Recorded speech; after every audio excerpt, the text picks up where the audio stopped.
All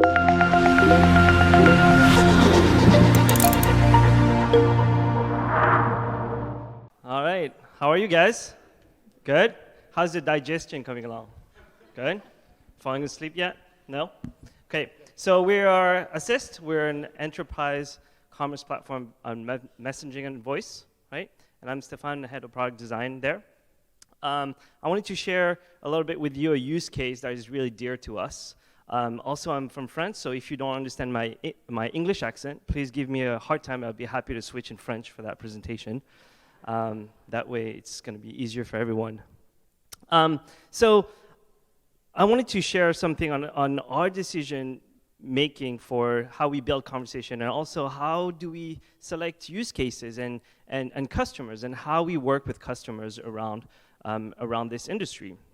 And for us is really around three things. And like the panel earlier with the ecosystem panel with Lauren from Chatbots and Offer from Google, the use case, the first one is really much the use case.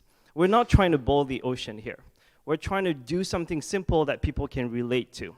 And if you're trying to say that you can do everything, you're full of shit, and we're trying to be less full of shit than you guys. And we like to think about the use case and how we select use cases like the ATM to the bank. In 1961, the ATM got released, and everybody was scared because it would kill some jobs in the bank and kill the teller. And the reason why the ATM is still around is because it can do something simple, and only something simple, but very well, right? So at the beginning, you could withdraw money for $20. Therefore, the teller doesn't have to do that. And nobody wants to do that anyway, right? And as the ATM got better, you can now withdraw money. You can deposit money. You can check balance, do transfer, et cetera, et cetera. So we like to think how we select use cases the same way, right? The second pillar to selecting a customer and selecting a success story is the platform. We believe strongly in selecting the platform where your customers are already, right? Nobody wants to invest in something nobody wants to use, right? And so we're all on our phones already using either an iOS device or an Android device, right? And so this is really important for us. And the third one is the point of entry. We want to remove friction as much as possible when it comes to our success stories. I'm going to let you sit and look at this.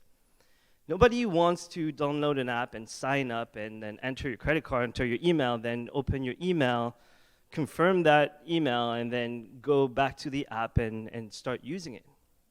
And so we're really pleased and excited to announce that we created the first fully automated experience on iMessage using Apple Business Chat. And guess what the use case is? Ordering beer. And just ordering beer. Not ordering water, not ordering fries, not ordering nachos, but it's ordering beer. So we partnered with Apple and Armark. And Armark is the biggest supplier for food and beverage in stadiums. So they have 94 stadiums across the US, across 4 major leagues, right? NFL, NHL, NBA, and I'm French, I don't know the other one. So we wanted to pilot it around one specific use case, which is beer ordering, and obviously reordering. So the first thing is removing, so for the reducing friction over there, the first thing that we wanted to do is to make sure that we can reduce friction so people can try it, right? And so the first thing is, as you know, on iOS, since iOS 11, your camera is a QR code reader. So what we decided is to put a QR code. And when we said put a QR code, we literally said put a QR code everywhere. So we started on chairs, on banners, and even on our friend Martin over there. And you can see Martin in the back had a QR code, and he was walking around like with a ducktail, like with people like doing this and trying to follow him all along, just to try. And so this was reducing friction. And so once you scan that QR code, what does it do? Well, it's literally jumping in your iMessage, and this is the actual experience. So you could pick a beer. Once you pick a beer, it will ask you for the section. And nobody wants to go and get up and go in line to order a beer, a $19 beer, when you can actually pay $19 with staying in your seat, right? And so you can pick a tip, and then you have Apple Pay, which is already in your phone, already configured, and your card is already there. So by removing friction here, we increase the sales. So, and ta-da, a guy would literally walk up to your seat and deliver that beer. And on top of this, because you already ordered once, you already gave your seating number, it would be just a one-tap reordering. And funny enough, we had an immense amount of ordering, and sorry I cannot share the numbers. However, it was really high, and it was really surprising even to us. And because also we were literally behind the scenes with the RMark team and our team, we realized that because we're using a medium where people ask and type, we realized that Blue Moon was not a beer that we would sell, but everyone was asking for it. So we quickly changed to Blue Moon, and it turned out to be the most selling beer in the stadium that day. And so when it comes to this, I want to mention something about iteration, right? We didn't plan to sell Blue Moon, but because we changed right away on the spot, it turned out to be a great pilot. So it's really important for us to take a look at errors, because we think the errors are the intelligence. So everything is behind errors, especially when you have an open typed medium, such as messaging. So in here, the CSAT number was so high, it got mentioned in the Apple earning calls with the CFO, Luca Mestre, and also the earning calls for RMark. You can go and check it out if you want. And so we really thought that by having a simple use case on a platform people love and reducing friction, it will be easier. And this is what I wanted to share. So now, I wanted to give you a sneak peek about how it works in behind the scene, right? When you think about receiving that particular message, a lot of people are saying, well, we are going to build a tree, right? Like a lot of people here are building trees in a linear way. And it turns out that if you want to change your mind or change your beer, you cannot do that without having to go back. And nobody likes IVR systems, I don't think. Maybe you guys do, but I don't like to type 1 to go back to the menu, et cetera, et cetera. It's just like, as a conversation to a friend, I just want to continue the conversation and say, hey, by the way, that other topic that we talked about, I'm going to change that and then go back to what I was doing, right? And so understanding how we build that conversational layer for us is really important. And so when we started 5 years ago, we decided that a tree flow was the way to go. How hard can this be, right? If you go yes, you go here. If you go no, you go here. But when you look at the conversation with your friend, this is not how a conversation goes. And especially with your significant other you're having a fight with, right? It's all over the place. So building tree flow in the first place, if you open the tool that you're using right now and you see this, you're probably not on the right path. You are on the right path for something that is very static, that is very straightforward, but as soon as you get into changing your decision, this is not how we think they could work. So how do we think about it? Well, when you start ordering a beer and when you're interested in ordering a beer, basically we look at not steps and flows, but we're looking at information you need to order a beer. What are those information? Well, you need a beer, your seating chart, and then maybe your tip, right?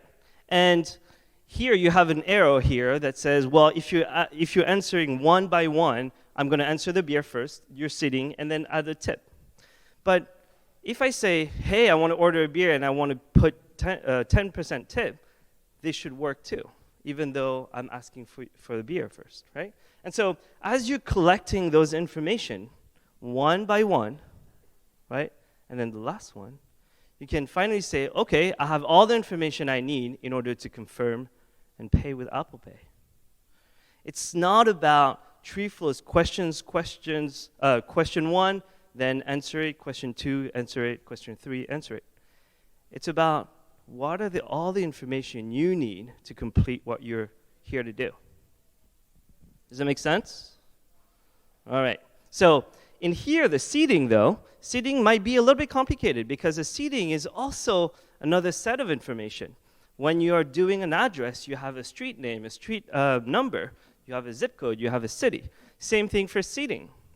When you have a seeding, you need a section, a row, and a seat. And the reason why we create that decision on its own as a decision cluster or decision-making framework here is because maybe we can reuse it somewhere else.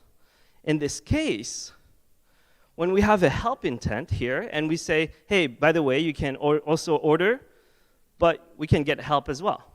Well, to get help, you need to state the problem and also give me your sitting chart. And so here we can reuse this because you already ordered your beer. So we already know your information. Does that all make sense? So once again, to us, how we select customer and how we think about use cases revolves around decisions and making sure that we don't build tree flows. Right? So use case, platform, and also easy point of entry. And so I don't have a slide for what I'm talking about now, but I mentioned it a little bit earlier about errors. We are in the medium, we're using a medium where people actually tell us what they want. It's not about positioning this button that goes to the next page because you think it was the best position for that button. It doesn't work like that in this medium. In messaging, errors are the intelligence. Errors are telling you what you should build next. If you want Blue Moon and 90% of people want Blue Moon, it will not work the way we built it, but we looked at errors and we turned out that Blue Moon was the most popular beer that people asked. Same thing, if you want to say, I want to cancel my order, or I want to cancel my beer order, and we look at errors, and this is what it tells us to do.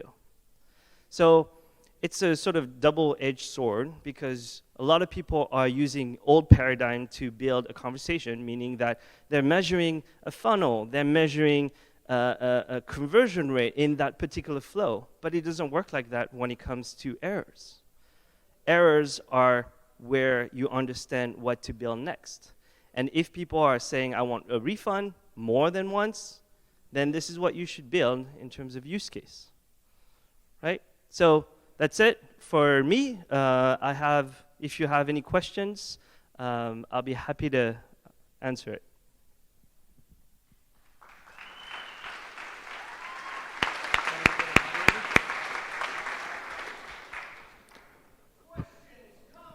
Who has?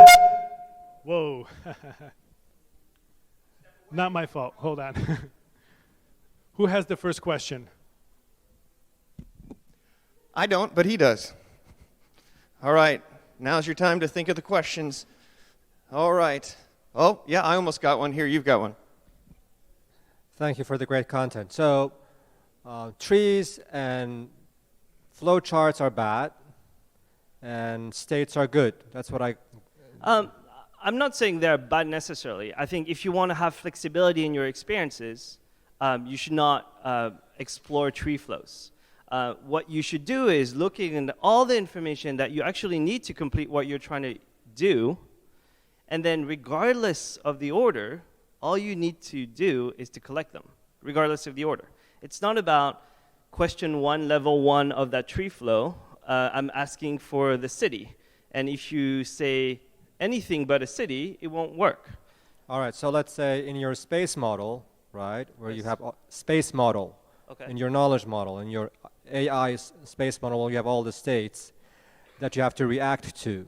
You're suggesting that it's better not to use trees, but instead being flexible to hop from one state to another.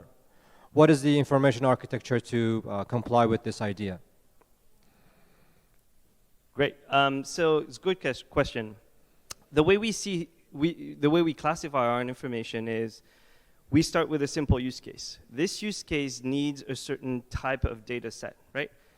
Understanding what a section means, what all the abbreviation of that section, all those taxonomy are what we call branded learning. So everything without that use case that you want to build. Everything else is considered an error, right? It's considered something that you cannot understand or you cannot handle, or you understood but cannot handle yet. This data set now, we have to find a way to look at this data set and slowly adding it to the data set that we actually are using. And so by doing this one by one and then not in a let's boil the ocean and trying to do everything, we're trying to be very, very conscious about what does it take to add that particular error to that flow. So be very niche. Very niche. All right, thank you. Thanks. Who wants the baton? Who wants to make a decision to ask a question? All right, here's another question. How many decisions do you think a toddler who's 7 years old makes? Oh. Lower. I would say 1,200. 3,000. Sorry, she beat you to it. Yeah, I know. Crazy. These people are fast. All right, any other questions about decision making? Anybody have a decision in their life that they're not sure what to make and you'd like to talk about it here in front of everybody? I think we can crowdsource the botanist. Personal struggles? Yes. All right, sir, let's talk. Tell me about has it. a question upstairs. I'm just kidding. No, but he has a question. Or are you going to talk with a struggle or a question? Struggle with a decision. Okay, good. Here we go. Let's just go with it, okay? Let's go with it. We're live on TV. Here we go. Where should I draw the line when I order beers? 3, 4? I'll tell you from personal experience, it only takes me one beer to get drunk. It's just I'm not sure if it's the 5th or 6th. So go with your gut. When your friends drag you towards the exit, that's the time to stop drinking. Okay? I've done that. Yeah. And I'm from France, so I drink wine anyway, so it doesn't matter for me.